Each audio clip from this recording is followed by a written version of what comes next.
بسم اللہ الرحمن الرحیم، السلام علیکم۔ میرا نام معید جعفری ہے۔ ولاگ میں ایک بار پھر خوش آمدید۔ جیسا کہ آپ جانتے ہیں کہ ہمارا ہمسایہ بھارت، جس کو پاکستان کا دشمن بننے کا بہت شوق ہے، اور وہ شوق اس نے مئی میں پورا کیا، مگر وہ شوق پورا کرنے کے نتیجے میں اس کے ساتھ جو سب کچھ ہوا وہ پوری دنیا نے اس کی تصدیق کی، دیکھا، اور اس کے بعد اب پوری دنیا کے اندر اس خطے کی ٹوٹل کہانی جیو پالیٹکس کی جو ہے وہ ریسیٹ ہو گئی ہے۔ اس سارے کے نتیجے میں وہ کافی اداس تھے، پریشان تھے، اور میرا خیال ہے کہ وہ جب اداس بیٹھے ہوئے تھے بھارت والے اور مودی صاحب، تو ان کو کسی نے وہ والا کلپ دکھا دیا ہے جس میں وہ آگے کہتا ہے کہ اداس جہاں بیٹھے ہیں، نشہ کرا دئیے، کوئی افیم کھوا دئیے، نکی جی گولی کھوا دینے، کیمو دیم ہو جائے گا، اڑدا پھرے گا، ہواوائیں چگلاں کرا دئیے۔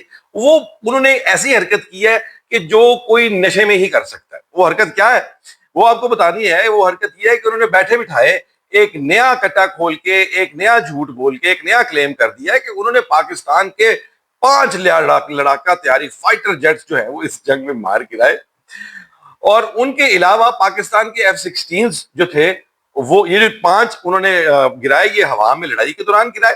اس کے بعد پاکستان کا ایک ایریل ارلی وارننگ جو کنٹرول اینڈ کامبیٹ ہے، جس کو ایویک کہتے ہیں، وہ بھی یہ گرا دیا، اور اس کے علاوہ جو ہمارے ایئر بیسز پہ کھڑے ہوئے کئی F-16 بھی تباہ کر دیے۔ میں کہتا ہوں کہ اس سے زیادہ مطلب اس سارے سینیریو میں نشے میں ہونے کے علاوہ جو ہے وہ اس طرح کا کلیم کوئی کر نہیں سکتا۔ اس کا ثبوت ان کے پاس کیا ہے؟ وہ کہتے ہیں کہ جی ہمارے پاس جو ہے اس کا سگنلنگ ڈیٹا ہے۔ سگنلنگ ڈیٹا ہے تو اس کے بارے میں ڈیٹیلز دیں۔ سگنلنگ ڈیٹا ہے تو یہ بتائیں کہ کون سا جہاز تھا۔ کہتے ہیں ہمیں نہیں پتا کہ کون سے جہاز ہم نے مار گرائے، پر ہم نے گرا دیے۔ اور اس کے بعد ایک وکھرا کلیم ہے کہ ہم نے جو اے ویک گرایا وہ جنگ کی تاریخ کا سب سے دور مار ایک جو تھی کل تھی، 300 کلومیٹر دور سے ہم نے گرا دیا۔ مزے کی بات یہ ہے، گرایا کہتے ہیں S-400 سے۔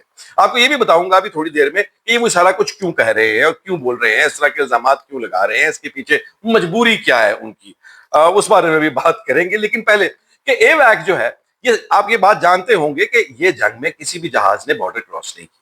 یہ بیونڈ ویژول رینج میزائل جو ہیں وہ چلائے گئے۔ اب پاکستان کے پاس جو تھا PL-15، اس کی رینج تقریباً 200 سے 300 350 کلومیٹر کی لوگ کہتے ہیں، کچھ لوگ اس سے زیادہ بھی بات کرتے ہیں، مگر 300 کلومیٹر کی تو کنفرم رینج ہے۔ تو وہاں سے 300 کلومیٹر دور پاکستان کے فائٹر جیٹس جو ہیں وہ مار کر کے ان کو مار رہے ہیں، اور ان فائٹر جیٹ سے بھی کوئی تقریباً 200 250 300 کلومیٹر پیچھے ہوتا ہے، اور بہت اوپر اونچائی پر ہوتا ہے اے ویک، یہ جس جہاز کو مارنے کی بات کر رہے ہیں۔ وہ S-400 کی رینج سے ہی بہت زیادہ باہر ہے۔ وہ 300 کلومیٹر تو کیا، وہ تو 500 سے میرے خیال ہے 700 سے 800 سے 1000 کے درمیان اس کلومیٹر کی دوری پر ہوتا ہے بارڈر سے۔ اب اس کو انہوں نے 300 کلومیٹر دور مار دیا، جو کہ ایک انہونی، اچھوتی اور انتہائی بھونڈی بات ہے۔ سیانے کہتے ہوندے نے بے وقوف دوست سے سمجھدار دشمن بہتر ہوتا ہے، پر سیانے اے دسنا بھول گئے کہ کوئی بے وقوف دشمن ہو تو اودا کی کرنا ہے، اور اس سلسلے میں تو یہ انتہائی بے وقوفی کی کہانی ہے۔ اور یہ سب کچھ ہوا کیوں ہے، اس کے بارے میں اگر ہم بات کریں، پاکستان نے کیا اس کا رسپانس دیا ہے وہ بھی میں آپ کو بھی بتاتا ہوں، مگر اس سے پہلے یہ بتانا ضروری ہے کہ یہ سب کچھ ہوا کیوں ہے۔ بنیادی طور کے اوپر مودی صاحب نے اس وقت بہت زیادہ بھور میں پھنسے، ان کی حکومت، ان کے منسٹر، یہ سارے لوگ جو ہیں بنیادی طور پہ یہ ایک انتہائی شدید پریشر کا، پارلیمان کی اگر آپ نے ویڈیوز نہیں دیکھی، میں کوشش کرتا ہوں اس میں لگانے کی، وہاں پر ان کی جو ہے وہ چھترول ہو رہی ہے، سوال پہ سوال پہ سوال، جس کا ان کے پاس کوئی جواب نہیں جنگ کے حوالے سے۔ کیوں اتنی بری شکست کھائی؟ امریکہ سے روز چپیڑے ٹرمپ کے بیانوں کی کھاتے ہیں، اس کے بعد ان کے اوپر اکنامک ٹیرف بھی لگ گئے ہیں، پاکستان کے اکنامک ٹیرفز کم ہو گئے ہیں، اور اس سب کے بیچ میں سونے پہ سہاگا راہل گاندھی ان کے الیکشن میں دھاندلی کے ناقابل تردید ثبوت بھی لے آئے ہیں، جس کے بعد انہوں نے یہ سوچا کہ ہم اپنے پرانے اس گھٹیا حربے پر کیوں نہ جائیں جو ہم ہمیشہ استعمال کرتے ہیں، لوگوں کا دھیان بانٹے، پاکستان کے حوالے سے کوئی کہانی نہیں چھوڑے، اور اس کے بعد یہ سارے کا سارا جو اپنے پر پریشر آیا ہوا ہے اس کو ریلیز کریں۔ مگر پاکستان نے اس ساری کہانی کا جواب کیا دیا وہ آپ کو بتانا انتہائی ضروری ہے۔ وہ یہ ہے کہ پاکستان نے کہا ہے کہ جی یہ رہا گھوڑا، یہ رہا گھوڑے کا میدان، اس طرح کی چولے مارنے کی بجائے ہم اپنی انوینٹری جو ہے تو سامنے رکھ دیتے ہیں، اپنے جہاز نکال کے وی لائن دیم اپ، پوری دنیا دیکھیں، سیٹلائٹس ہیں سب کے پاس، اگر آ کے کسی نے دیکھنا تو وہ بھی آ لے، اور گن لے جہاز ہمارے بھی اور ان کے بھی۔ ان کے پاس اتنا تپڑا تو نکالیں اپنے جہاز اور نکالیں اپنے پائلٹس اور دکھائیں کہ کہاں پر ہیں وہ سارے جو آپ کے کوئی بھی جہاز آپ کہتے نہیں گرا, کبھی کہتے ہیں گرا, تو وہ ساری کی ساری کہانی دودھ کا دودھ اور پانی کا پانی. مگر اس کا کوئی جواب ابھی تک نہیں آیا. انڈین میڈیا اس بیان کو لے کر پاکستان کا سچ سامنے آ گیا, وہی جو آپ جیسا کہ دیکھتے ہیں, بڑی انٹرٹیننگ کہانیاں ہیں. اگر آپ یوٹیوب پہ جائیں تو آپ بہت محظوظ ہوں گے. اس ولاگ کو اس سے زیادہ لمبا اس کہانی پہ کر کے میں اس میں نہیں ڈالنا چاہ رہا. سو یہ سچویشن ابھی ہے. مگر اور کچھ ہو نہ ہو, بھارت کی ان حرکتوں کی, اس طرح کی بے وقوفیوں کی وجہ سے پاکستان کے اندر جو ہے وہ پاکستان کی حکومت اور پاکستان کی اسٹیبلشمنٹ, پاکستان کی افواج پاک, ان سب کو کافی زیادہ اسٹرینتھ ملتی ہے. اور ان لوگوں کا ان کے لیے ایک آپ سمجھ لیں کہ امیج بلڈنگ کیمپین جو ہے بنی بنائی مفت کی بھارت اس طرح کی بے وقوفیاں کر کے کر رہا ہے. اور جہاں تک پاکستان کی حکومت کی بات ہے تو اس کے حوالے سے شہباز رانا کی آئی ایم ایف کی ایک انتہائی انٹرسٹنگ رپورٹ آئی ہے, اس کے بارے میں بات کرنا انتہائی ضروری ہے. آپ جیسا کہ دیکھ رہے ہیں کہ آج کل بڑے چمکتے دمکتے الیکٹریکل بسز جو ہے ان کی باتیں, ان کی تصویریں, اس کے بعد ٹرام بسز کے اندر سفر, پوری جو ارد گرد کی سڑکیں ہیں وہ بند کرا کے اکیلی ٹرام بس چل رہی ہے.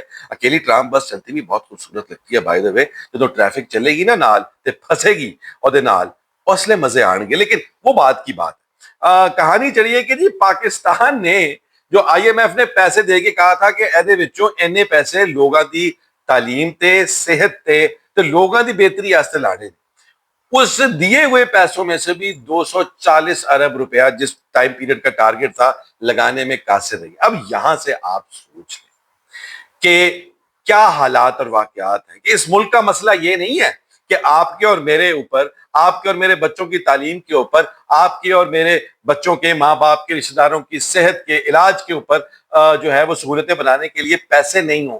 پیسے ہیں, نیت نہیں ہے. پیسے کتنے لگ رہے ہیں؟ پیسے ان انفراسٹرکچر پروجیکٹس پہ لگ رہے ہیں جو دکھنے میں بہت زبردست لگتے ہیں, جس کے اوپر ٹک ٹاک ریلز اچھی بنتی ہیں, جس کے اوپر اشتہار بڑا اچھا نظر آتا ہے. یہ ساری کی ساری باتیں, سارے کا سارا پیسہ آج تک وہی مینٹالٹی, بنیادی مسائل جو آپ کی نیشن بلڈنگ کے اندر ہیلپ کرتے ہیں. اس ملک کے اندر تعلیم کا مسئلہ ہے. اس وقت فیسیں اتنی زیادہ ہیں کہ کوئی بھی آدمی جو کہ ایک ہمبل مینز کا ہے وہ افورڈ ہی نہیں کر سکتا اپنے بچوں کو کہیں پڑھانا. خیر آپ اس کی تعلیم کے لیے کریں, مگر وہ سارا کچھ نہ سندھ حکومت نے بھی ٹارگٹ مس کیا. سندھ میں آپ کو بتاتا ہوں کہ پنجاب نے کتنے سے مس کیا اور سندھ نے کتنے سے مس کیا. سندھ والے تو جو ہیں ماشاءاللہ سے انہوں نے مس کیا جی کہ اگینسٹ ٹارگٹ 670 بلین لگائے, 953 بلینز کے اگینسٹ انہوں نے بھی کافی زیادہ جو ہے روپیے اس میں سے جو ہیں وہ کم لگائے.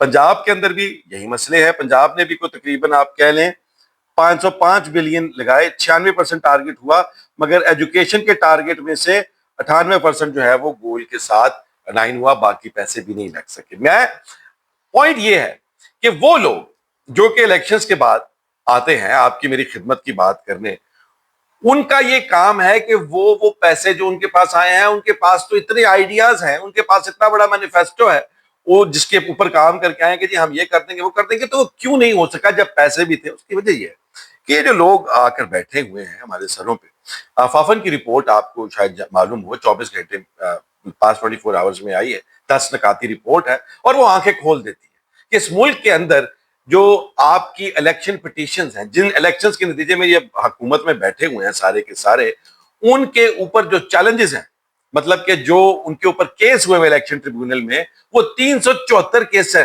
ان 374 میں سے 50% بھی ابھی تک ریزالو نہیں ہوئے, 50% کا بھی فیصلہ نہیں ہوا, 40% کا فیصلہ ہوا ہے. اور جو فیصلہ ہوا ہے اس میں سے بھی میجورٹی جو ہے ان کو ٹھڈا مار کے ان ٹریبیونلز نے باہر کر دیا ہے, اور وہ کن بنیادوں پہ باہر کیا, یہ مینٹینیبل نہیں ہے. اور اس میں اعتراضات کیا لگائے ہیں کئی کیسز میں, یہ سٹیمپ ٹھیک نہیں لگی, یہ جملہ ٹھیک نہیں ہے, اس میں فلانا کاغذ نہیں لگا ہوا. جہاں پر یہ پٹیشنر کی رسپانسبلٹی ہے وہاں پر یہ بات بھی سمجھنے کی ضرورت ہے کہ آپ ان چھوٹی چھوٹی نکات سے اگر تھوڑی سی سائڈ پہ کر دیں اور حقیقی ایشو کے اوپر آئے کہ آپ نے فیصلہ کرنا ہے کہ حقیقت میں عوام کا نمائندہ کون ہے, تو وہ زیادہ بہتر ہے. مگر نہیں, وہ سب کا سب یہ سٹے آرڈر پہ بیٹھی ہوئی حکومت ہے, عدالتوں کے اندر, ٹریبیونلز کے اندر کیسز پھنسے ہوئے ہیں, کسی کو نہیں پتا کون لیجٹ ہے کون لیجٹ نہیں ہے. قانونی حیثیت سے ویسے سب کو ہی پتا ہے کون لیجٹ کون نہیں. تو اس قسم کے معاشرے میں, اس قسم کے سسٹم میں ہم اس وقت بیٹھے ہوئے ہیں جہاں پر آپ کی اور میری ضرورت کے مطابق پروجیکٹس نہیں لگائے جا رہے، پروجیکٹس لگائے جا رہے ہیں دو بنیادوں پہ. ایک یہ کہ جو دکھتا ہے وہ بکتا ہے، اور نمبر دو کہ اچھی دیہڑی کون سے پروجیکٹ سے بن سکتی ہے. لیٹس سی کہ میں غلط بھی ہو سکتا ہوں، صحیح بھی ہو سکتا ہوں، وہ فیصلہ میں آپ پہ چھوڑتا ہوں، مگر ابھی تک جو سچویشن ہے وہ کچھ اسی طرح کی نظر آ رہی ہے. کل ملتے ہیں مزید انفارمیشن کے ساتھ. خیال رکھیے گا. اللہ حافظ.